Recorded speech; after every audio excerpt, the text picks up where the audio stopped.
यक्ष ने युधिष्ठिर से पूछा, सबसे बड़ा आश्चर्य क्या है? युधिष्ठिर जी महाराज उत्तर देते हैं कि हे यक्ष महाराज, प्रतिदिन लोग मृत्यु के मोह में जा रहे हैं,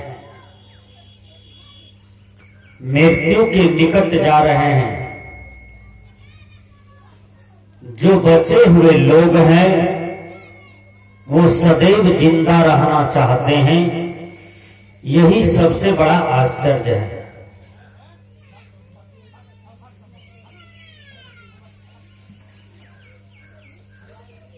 प्रकृति का शाश्वत नियम है, मिलन विछड़न, जन्म मरण, संयोग वियोग, आना जाना, यह प्रकृति का शाश्वत नियम है जो लगा हुआ है। और सबके जीवन में यह घटना घटती है। जब कोई मिलता है तो वह समय बड़ा आनंद मग्न का होता है, खुशहाली का होता है। जब वही आदमी चला जाता है तो वह घड़ी, वह क्षण उदासा का है। एक आदमी समाज में जन्म लेता है, 70 वर्ष समाज में रहता है, 100 वर्ष समाज में रहता है, पुनः समाज को छोड़ करके एक दिन श्मशान घाट चला जाता है। और जिस दिन श्मशान घाट चला जाता है उस दिन उस आदमी के अभाव में समाज उदास मालूम पड़ता है। सही बात है। तो संत कबीर साहब जी कहते हैं, जो आते हैं वो चले जाते हैं, चाहे वह राजा हो, रंग हो, राष्ट्रपति हो, प्रधानमंत्री हो, अमीर हो, गरीब हो।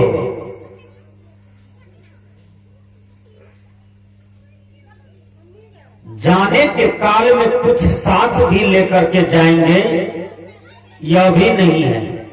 प्रकृति ने इतना सुंदर कर दिया है कि जैसे आते हो वैसे ही चले जाओ। कितना सुंदर व्यवस्था है। जो धन ज्यादा कमाया उसके लिए भी एक नियम, जो धन सबसे कम कमाया उसके लिए भी वही नियम।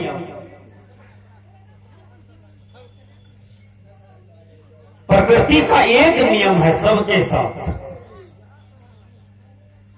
प्रकृति किसी के साथ कटौती नहीं करते हैं, सबको एक नियम में ले जाते हैं। सबके साथ उनका एक नियम है। ठंडी की मौसम है, सबको ठंडी लग रही है ना? कि किसी के यहां गर्मी लगती है?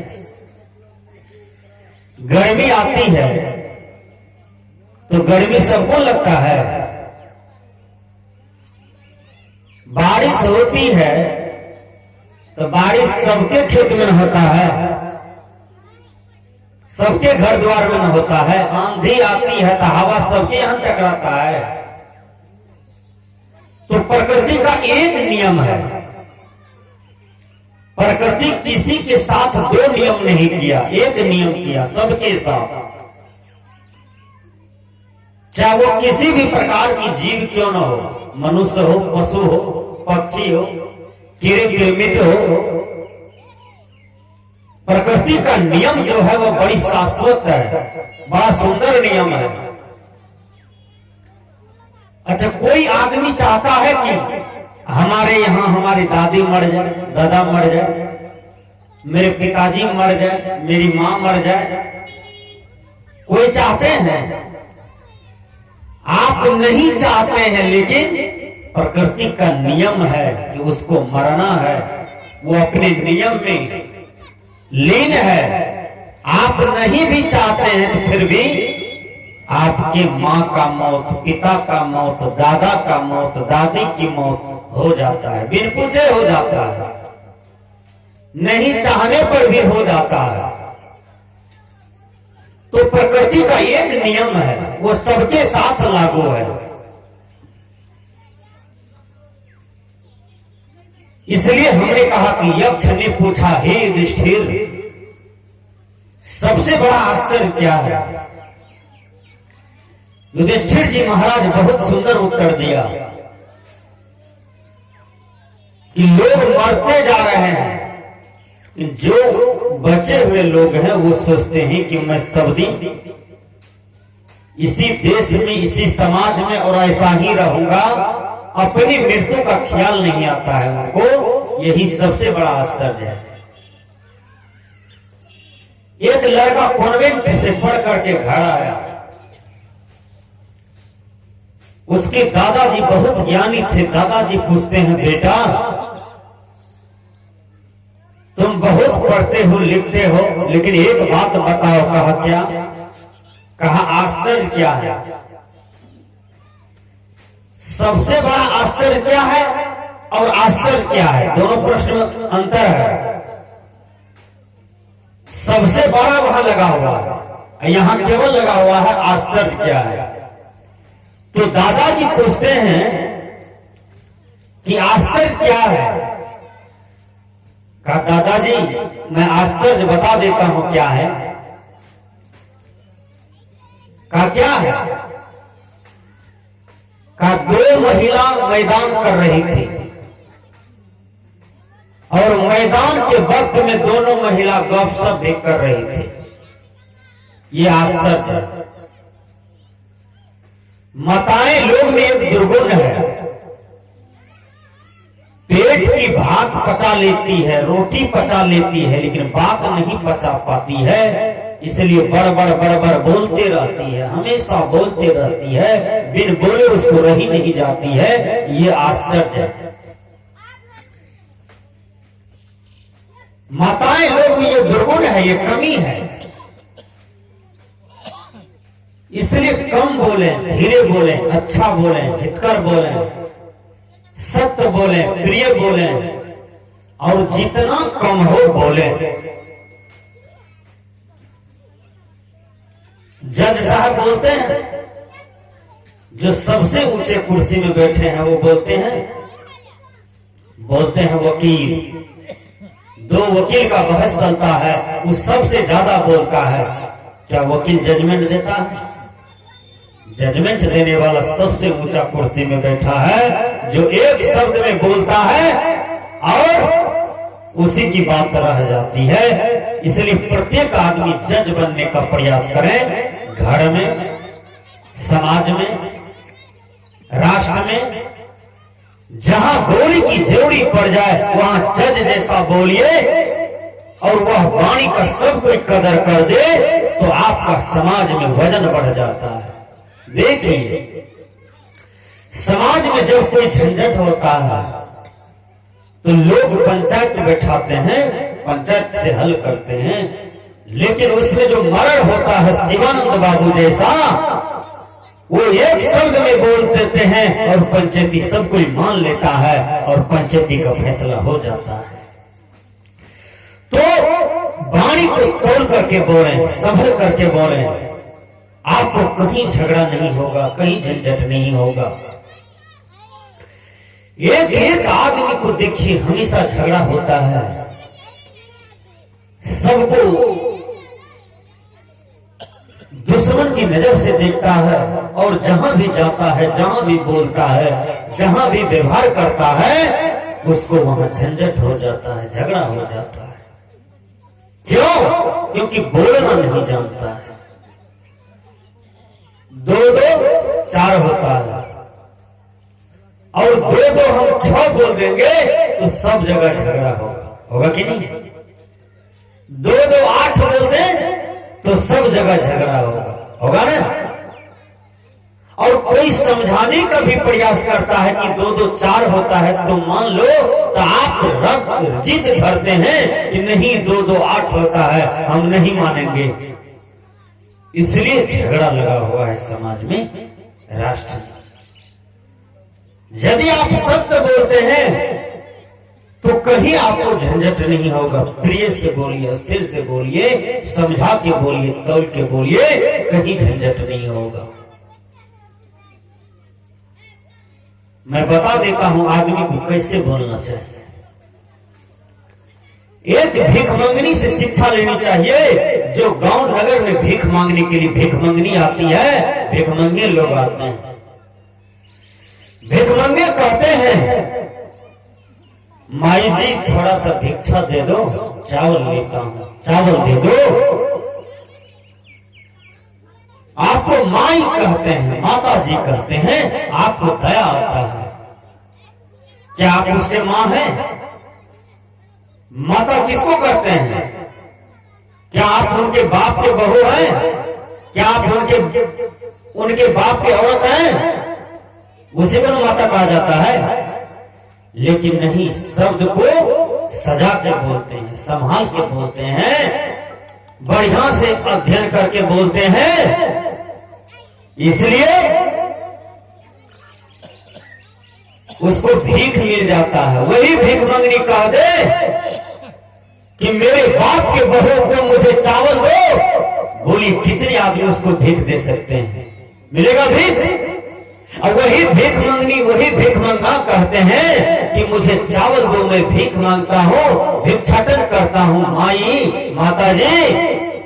तो आप तुरंत लेने का प्रयास करते हैं, देने का प्रयास करते हैं, उसको बैठा के खिलाते भी हैं। क्यों? उसने बड़ा सुंदर शब्द का इस्तेमाल किया है। इसलिए हमने कहा, युधिष्ठिर जी महाराज कहते हैं कि हे यक्ष महाराज, जो बचे हुए लोग हैं वो सदैव जिंदा ही रहना चाहता है। मैं निवेदन करता हूं आप लोगों से,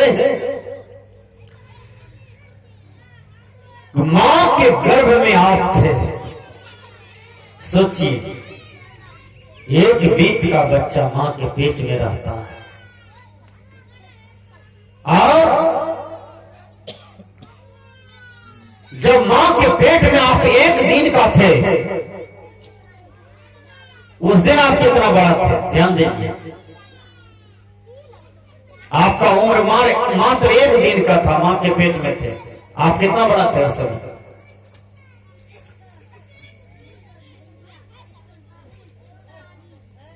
एक घंटा आप मां के पेट में थे, उस समय आप कितना बड़ा थे? एक बूंद, है ना? एक बूंद में आप मात्र थे। वो बूंद कहां से आया? वो मसाला मां का है और पिता का है, दोनों का मसाला है। जो एक घंटा का मात्र उम्र है आपका, और मां की पेट में आप हैं। विचार कीजिए, एक घंटा का उम्र है आपका, मां की पेट में है, यानी गर्भस्थ है। आप कितना बड़ा है? मात्र एक बूंद के आप हैं। सदगुरु कबीर साहब ने कहा, बूंद से जिन पिंड सजायो, अग्निहु कुंड रहाया। जब 10 मास माता के गर्भे बहुड़ी लागल माया, सुभागे के ही कारण लोभ लागे, रतन जन्म को खोयो, रतन जन्म को खोयो। सदगुरु कबीर कहते हैं, अरे सौभाग्यशाली मानव, तुमने रतन जन्म को खो दिया। वो रतन जन्म क्या है? मानव जीवन, मानव जन्म। इसी को रतन जन्म कहा जाता है। रतन का जतन कर माटी का सिंगार, आया कबीरा फिर गया फीका है संसार। सदगुरु कबीर कहते हैं, रतन का जतन कर, मतलब मनुष्य तन का जतन करो। जतन का मतलब होता है जोक करके रखना, संभाल करके रखना। संभल करके चलना। जो संभल करके नहीं चलते हैं वो एक्सीडेंट में मर जाते हैं, ठोकरे खा करके गिरते हैं और जिंदगी भर दर्द में पीड़ा में पड़े रहते हैं।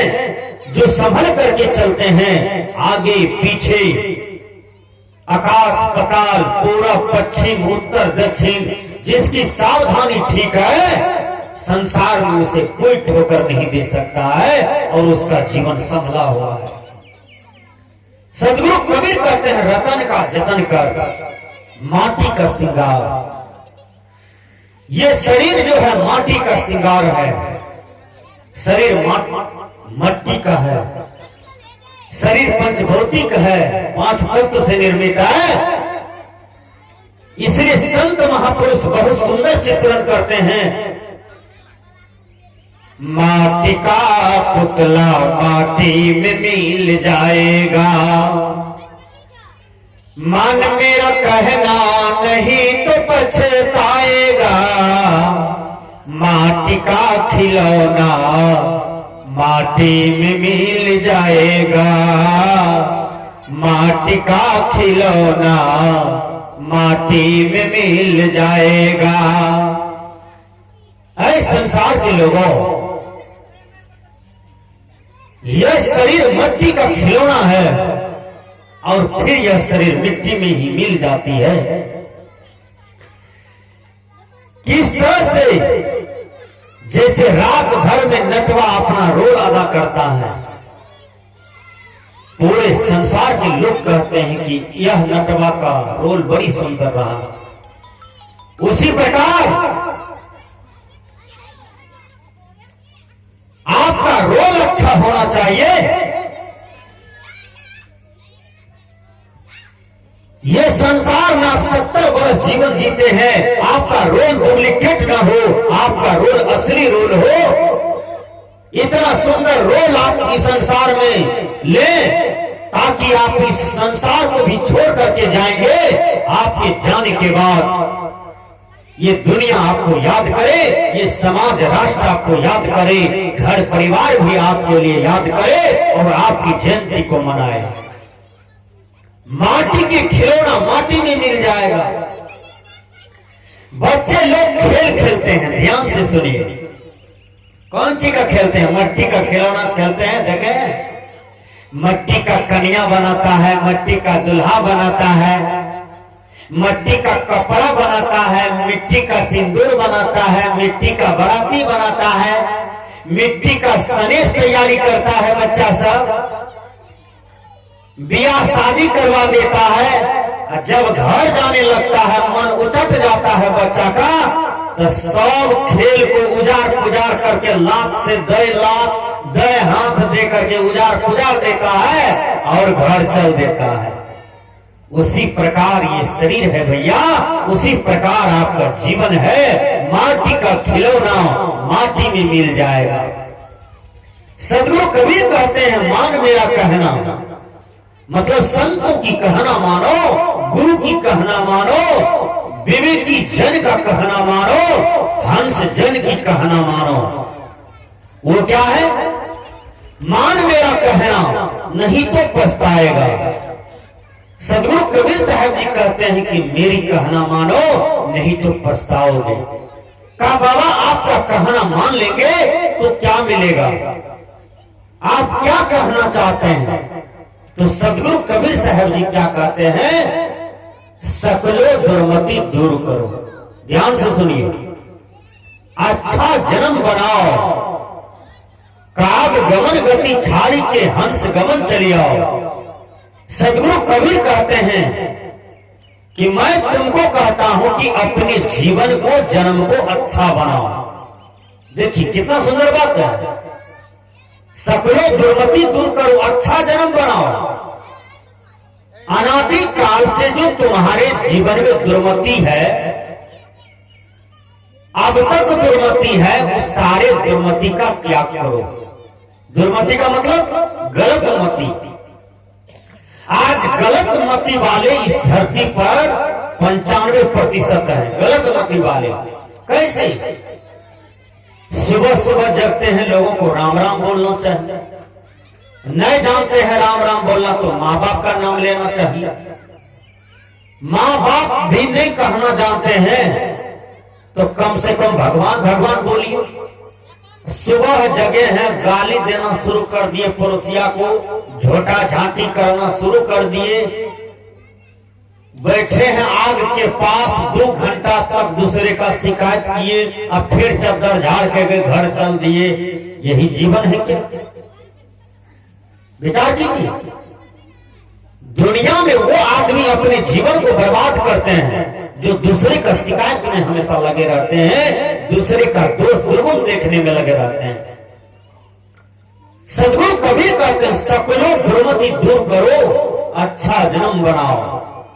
बाबा मिही ने कहा कि ऐ संसार के लोगों तुम 5 पाप से वर्जित हो जाओ। कहा कौन सी बाबा? चोरी, हिंसा, नशा, झूठ, बेविचार। जो झूठ बोलते हैं वो अपना जिंदगी को खत्म कर रहे हैं, याद कर लीजिए। जो हर दिन में 95% झूठ बोलते हैं, यदि आपका उम्र 100 वर्ष का है तो आपका उम्र हो जाएगा 70 वर्ष का। विचार कर लीजिए। झूठ बोलने से आयु घटता है, संत शास्त्र ने कहा है। इसलिए झूठ मत बोलिएगा। झूठ बोलना सबसे बड़ा पाप है। सत्य बोलिए, सत्य में ताकत है, सत्य में निर्भयता है, सत्य में आपका मटुक ऊंचा रहेगा, आपका मस्तक ऊंचा रहेगा, आपके माथा को कोई झुका नहीं सकता है। आपके जीवन की शौर्य, आपके जीवन की गाथा, आपके जीवन की गरिमा, आपके जीवन का प्रभुत्व कोई छीन नहीं सकता है। सत्य में इतना ताकत है। और झूठ तो झूठ है। जो ज्यादा झूठ बोलते हैं समाज में उसको लोग उचक्के कहते हैं, लवड़ा कहते हैं, लुच्चा कहते हैं, बड़बड़ बोलने वाले कहते हैं। इसलिए आपकी वाणी में ताकत है। आप सत्य बोलिए, सत्य में देखिए कितना बड़ा ताकत होता है। जब महाभारत में अश्वत्थामा नाम का हाथी मारा गया और अश्वत्थामा का पिता गुरुद्रोण उसको दिग्भ्रांति पांडव की ओर से फैला दिया, भ्रम फैला दिया कि अश्वत्थामा नाम का मानव मारा गया, लेकिन अश्वत्थामा नाम का हाथी मारा गया था। वो भी भीम के हाथ से मारा गया था। विचार कीजिए। लेकिन गुरुद्रोण जैसे पता चला कि अश्वत्थामा नाम